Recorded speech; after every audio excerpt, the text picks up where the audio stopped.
Just a quick heads up before we get this episode going. Since we recorded this, Andy Balaam has gotten his own website where he publishes short operator stories, never before seen pictures, and has dropped some really cool merch. So go check that out on pseudobalaam.com, and he also has Instagram with the handle pseudobalaam. So feel free to follow and DM him there. And now, enjoy the episode.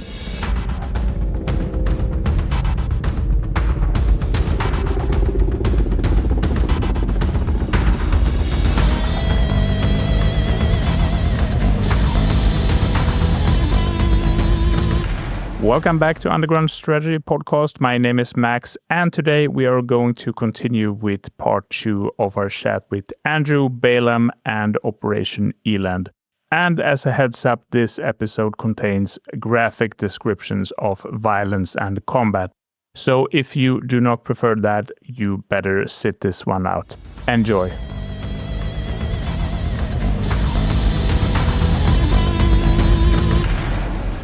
So by this point, you camped up for the night, and come morning, I assume you're moving out and heading for the camp, right?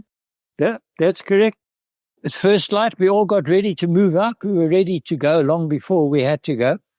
I don't think anybody slept much. We had something to eat, and the tension, the more you think about it, the more the tension grows, the stress, all the could be's and should be's and might be's that could happen and don't happen. But it's all there in your mind. And then on command of Nyadzonya, I assume, said, okay, guys, now's the time we go. If we leave now, we're going to get there on time. We all rolled back onto the road, went down the road a few kilometers, went across the bridge that we were going to, after the raid, blow up. We went along, off we went, and then picked up the turning to the right off the main road. I assume Nyadzonya said to us, right, this is the road. We turned off. It wasn't a road. It was a dry riverbed. It was a disaster. But somehow we managed to get along to where we were going to go. Along the way, we dropped off a group of guys that were going to protect our rear, create an ambush site on our route in and look after us and stop anybody interfering once the attack started. And we then continued on our way. We arrived at the boom. I could see the boom. I don't know who said what to who. The boom rose. We went through. As I went through, I had a look at the guys on the boom. They looked at me. I looked at them. I don't know if they realized that I was a white, a marungu, or a honky, as you call us. And in I went. I could see the parade ground in front of me. The other guys rolled off, turned off, so they could space themselves out along the parade ground. I could see people already on the parade ground. There seemed to be a lot of people on there. Some were marching, some were standing around in ranks, but very loose formation. I could see all that, and I turned off now to look for a place to put the mortars. I was maybe 20, 30 meters behind the parade ground. I looked for a place where I didn't have any overhead cover because I had a previous bad experience. When I last used mortars against Frelimo, I didn't pick a very good site, and one of the bombs hit one of the trees overhead and exploded, and I got myself a bit full of shrapnel. So this time I made sure that I had a site that was clear overhead, cover, got the mortars out, mounted them, and stood by and waited. In front of me, I could see all the other vehicles lined up. It was quiet. I could hear the murmur of motors and that, but it was quiet. Could see all these people milling around. I don't know how to describe it. And then somebody got onto a loud hailer. I think it was Nyadzonya, and I heard it was all in Shona. I didn't understand. I couldn't understand. It was too far away for me to hear. There's too much noise. And I don't know what he said, but I was to learn later. It was something to the effect that, comrade, Zimbabwe has been liberated. And this was like throwing petrol onto a fire. The mob that had been milling around now turned into a mass of people, all shouting, screaming, all running to the vehicles, towards the vehicles, all wanting, I suppose, to congratulate the liberators. You know what I mean? And wanting more good news about what is going on in Zimbabwe. It was like a human wave. And I just stared dumbfounded. Nothing was happening on the vehicles. It was quiet. And I thought, oh my God, what's going on? Somebody do something. The good old excuse, it's not my problem. Somebody do something. And then when I thought it would be too late, the silence was shattered as every weapon on that column opened fire. The 12.7s, the 5.0 Brownings, the twin MAGs, everything that column had opened up. And everything disintegrated. The wave stopped. It collapsed on itself. I could see guys trying to hide under the vehicles. I could see guys running. When I say guys, I mean insurgents. To try and describe it, it's beyond me to describe what happened in those first few seconds. From what I can remember, maybe it lasted 30 seconds. But while I was watching all this, standing by the mortars, I was also brought back to reality as rounds started ricocheting off the barrels of the mortars, dinging away into the distance. This also brought me back to earth, to where I was and the situation I found myself in. Because at this stage, while this was going on, I was supposed to be covering fire on the pre-designated escape routes. Well, I'm afraid that wasn't possible. For the first 30 seconds with the rounds ricocheting off the barrel, that wasn't going to happen. How the drama in front of us would unfold. But like I said, last 30 seconds, boom, was quiet. I got the mortars into action, fired on all the different designated escape routes I'd been given. And for the want of the better word, once I'd done that, I waited. And nothing happened. And then eventually the shocks wore off and people then started going to do what they were supposed to do.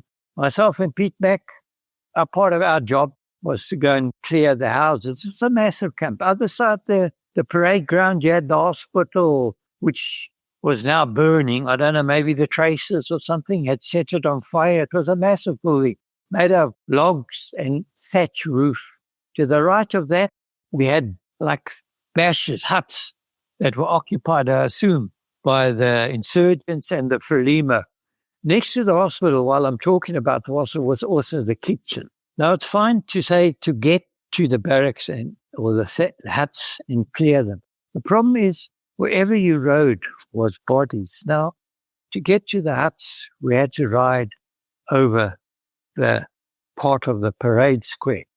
And as far as you could see was just corpses. It was black. The black was broken up by different colors of the clothing and by brilliant flashes of white, of shattered bone lying up, sticking out. It was unbelievable. And to make matters worse, you had to ride over some of these bodies to get to the huts to clear them. I mean, the wheels slipped, slide, kicking up intestines and flesh and pieces of bone all over the place, onto the wheels, onto the mud guards, onto the side of our Unimark. Eventually, we arrived at the first line of huts. I'm just sitting with it here. I mean, you're lined up, quiet, waiting, and then you open up. 30, 40 seconds of sheer destruction, and then it's quiet again. But now you're standing in it. That part is brutal enough, but then your training and instincts kick in and you start doing your job, clearing and pushing forward.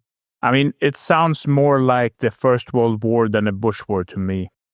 Like I said, it's difficult to describe. You just got this feel like people lying there, and it's just, I know black is not a good word to use, I understand, but it's not used in a racialist tone.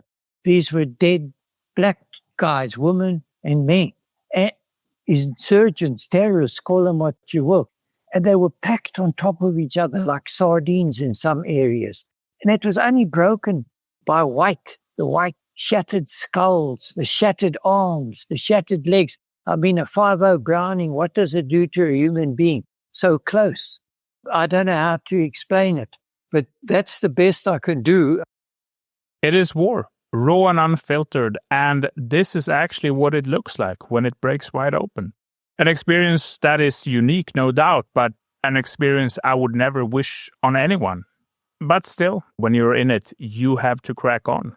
So once you're off the vehicles, once you've crossed that square, how did you even begin clearing through that? So once we've got over these dead bodies, we arrive at the huts, we jump off our Unimark, we start. Hut one, nothing. There's nothing in there. It's empty. Small hut, bed inside, wooden bed made of posts and small planks. Obviously, a guy puts his blankets and mattress on top, sleeps on it with his blankets. Corners, a couple of pots, bit of blankets, odd piece of clothing, pot, pan, mug to drink out of, that sort of thing. So we continue up. Nothing. All those. Do we get to? I think it's number 4 or 5. We go in. Myself and old Pete Mac, we're standing there, we don't see anything much, it's the same, we're looking. Then all of a sudden from out underneath the bed, this hand comes and grabs old Pete Mac and tries to pull him off his feet. Why the guy did it, I don't know. If I was him, I would have just lied there and kept cool.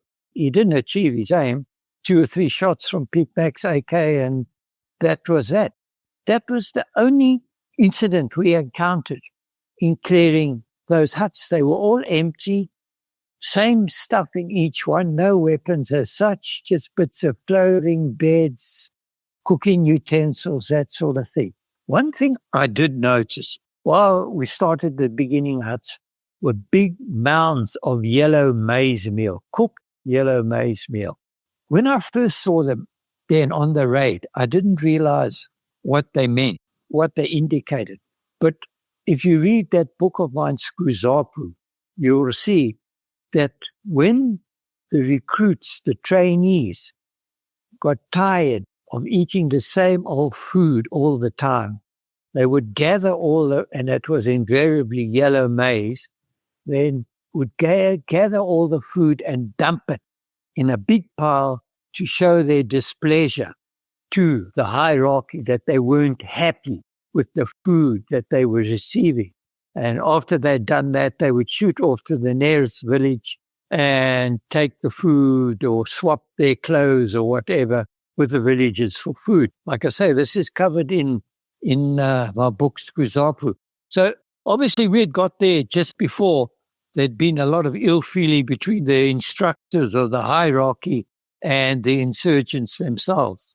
But apart from that, I didn't notice anything different. I looked around, it was all calm, everything was burning. It was like you say, like a picture out of the old Viking days with the grass huts burning, dead bodies lying all over the place. And we then loitered around or hung around. We'd done our bit. We went back to the vehicle and made sure everything was there, the mortars, etc., etc. And we now waited for everybody else to finish their task and get ready to move out and pick up the ambush party on the way out. While this was going on, while we were waiting for everybody to finish, a group of guys left after the attack and they went back to the main breach, which they blew up to cover our rear, which we were going to join up with these guys also once we hit the main road. So now we sat there and we waited.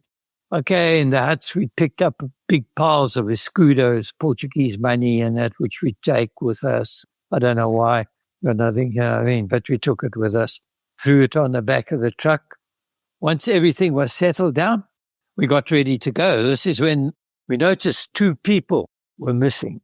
The sergeant, Guerrera, I think his name was, the guy that was going to pass us through any Frelimo problems we had, and Paul Holt, the guy who had the mishap with the ferret.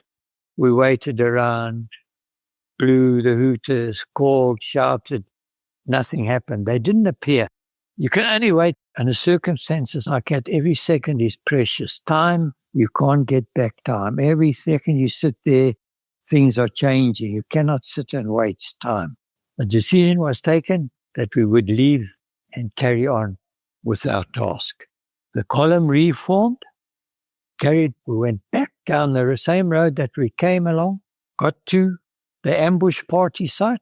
Lucky for us, there was an ambush party because a grey Land Rover had come up the road with Frelimo on the back, armed to the teeth.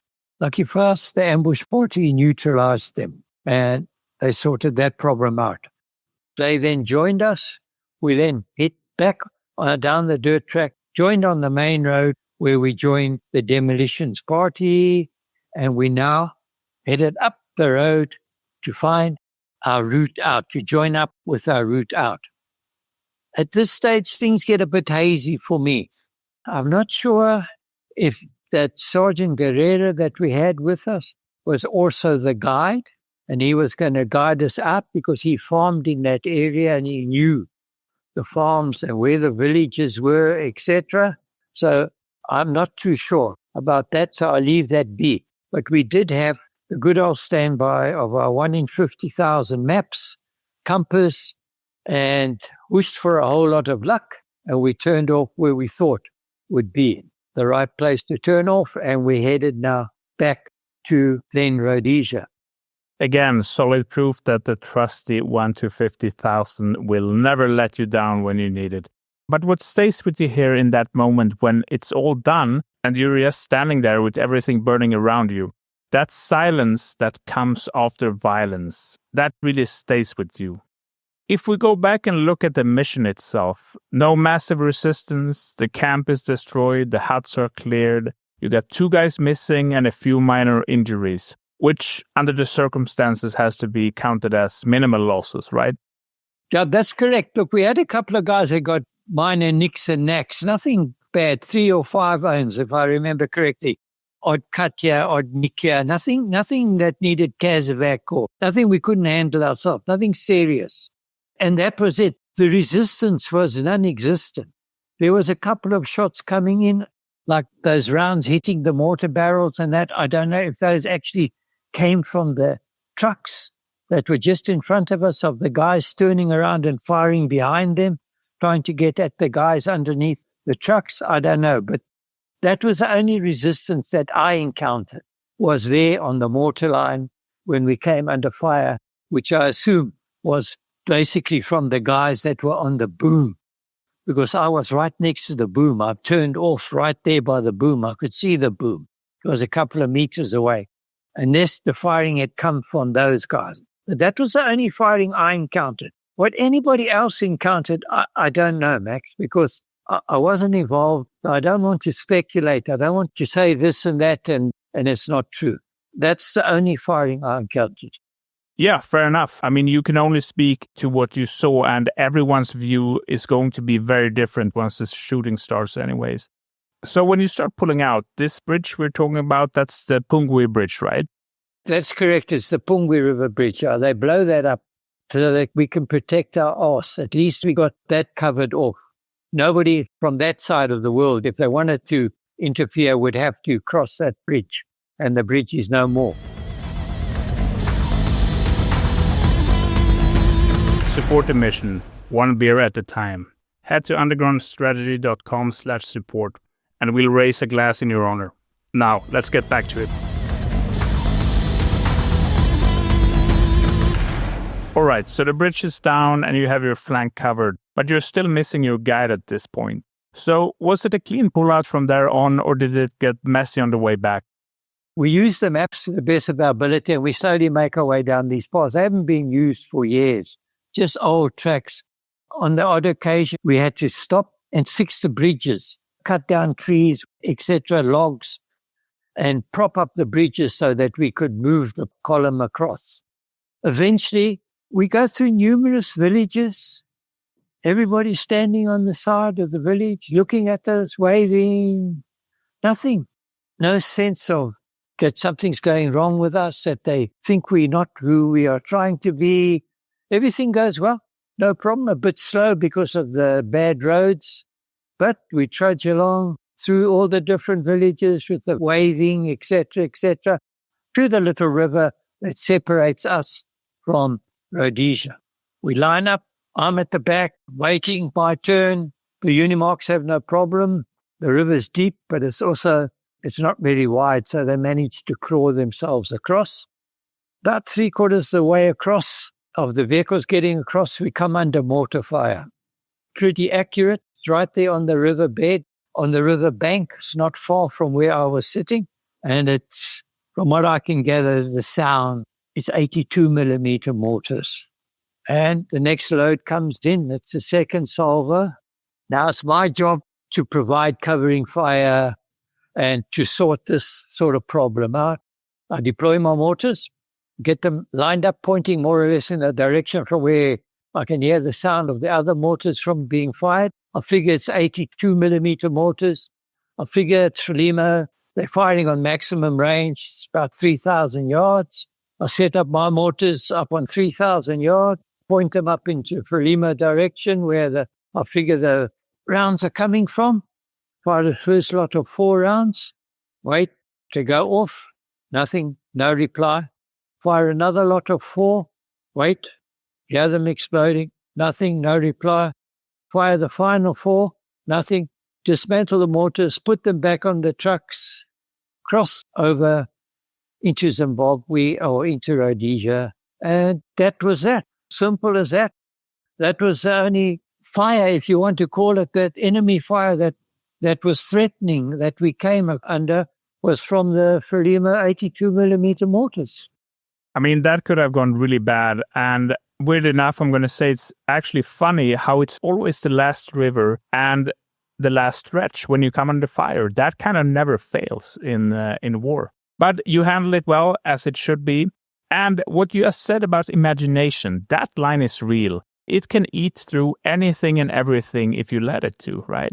But here, it sounds like it didn't. It held up. Yeah, no, that sorted it out. I was pretty good with mortars.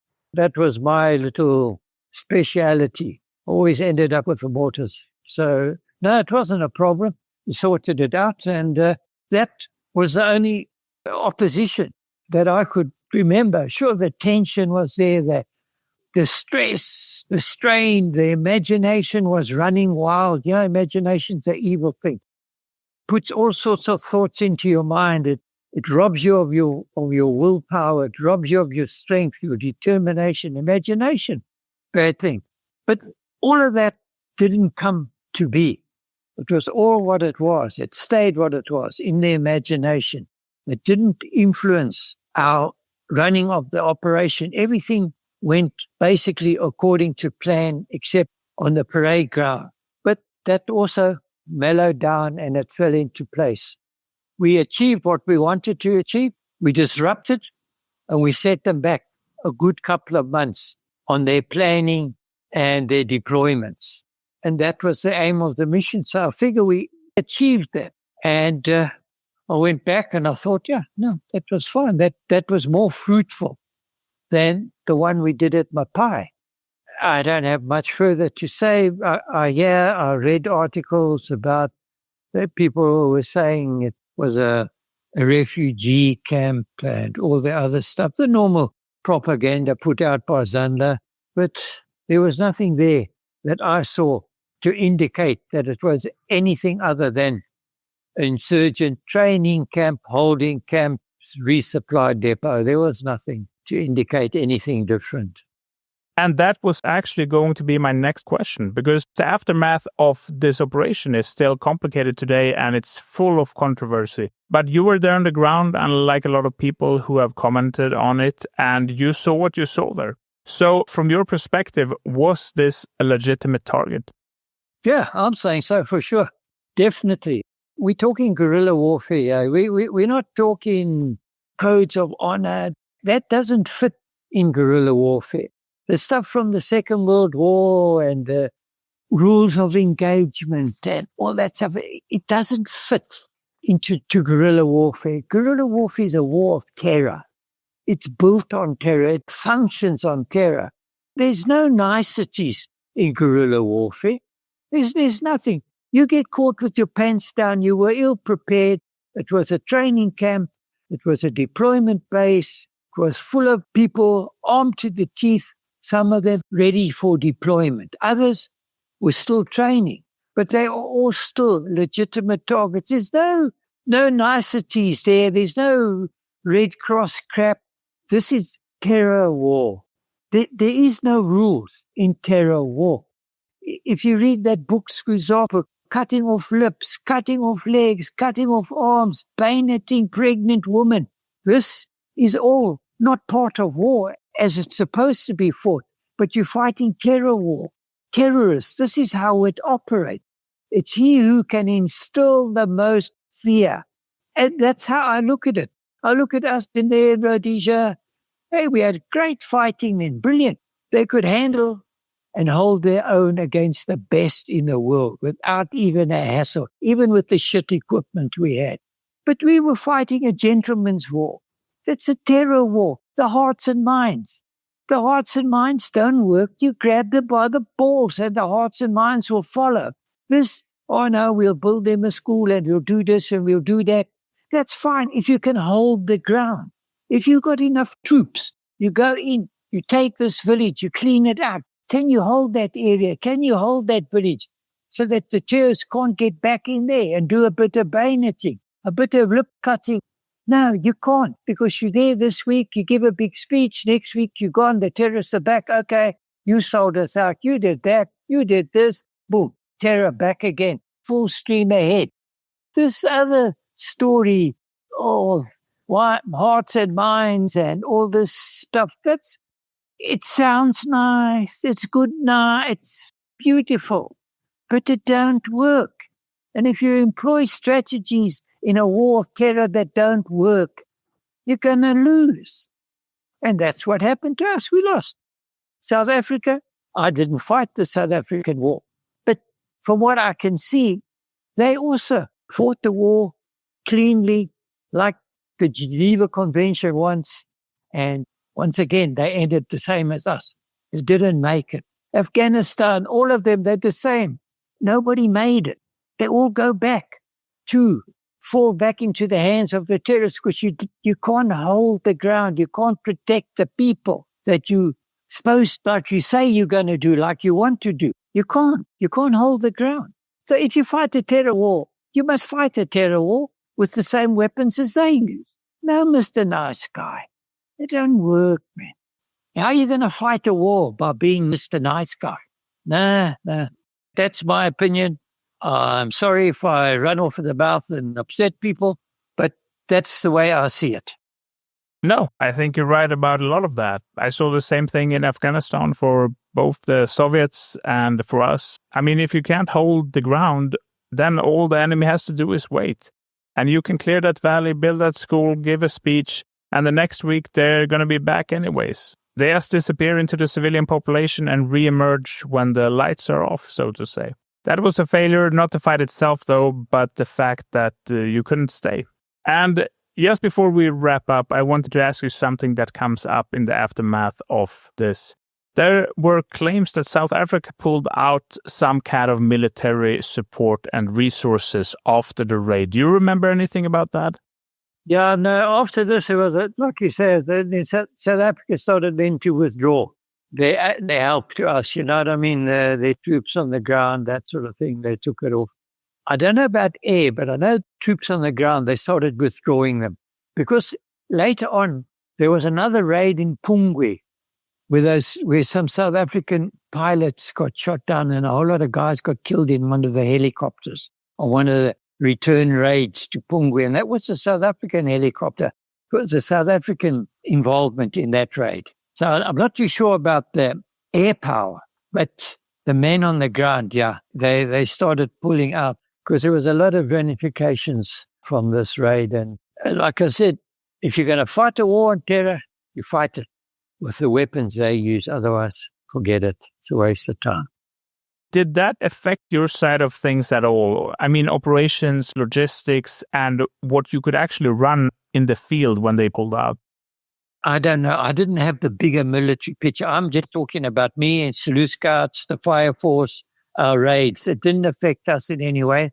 As far as I could see, we were still getting our stuff that we needed from the South Africans. I think maybe what they did do is withdraw manpower, not cut the supply of weapons and that, but I think they withdrew boots on the ground, as it were. I didn't see any different.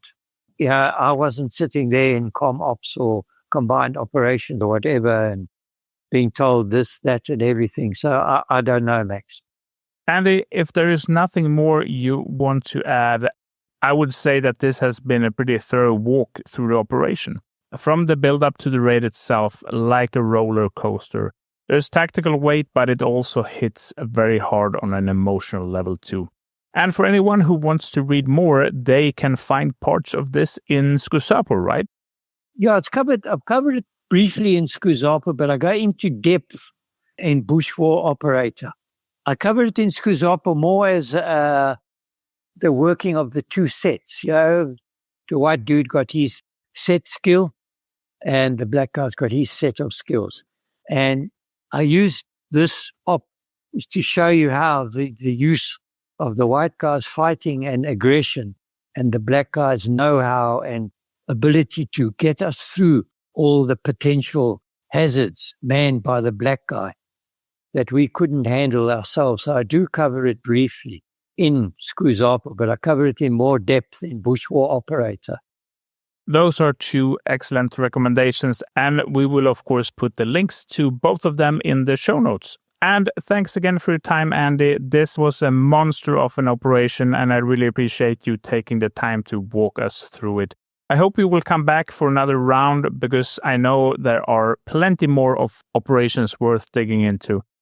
Thanks, Max, for having me, and I hope the listeners enjoy what they hear. I told it as I remember it. And I am quite looking forward, in fact, to come back and having another chat with you, especially about, if we do get around to it, to touch on the Transkei, which has also had many strange and weird and wonderful ops going on. And thanks again, Max, for your time, and I appreciate all the help you have given me. Thank you. We will definitely do that, and I'm looking forward to it. Thank you so much again, Andy, and thank you to all of our listeners for listening. We'll be back next week as usual. Take care and bye-bye.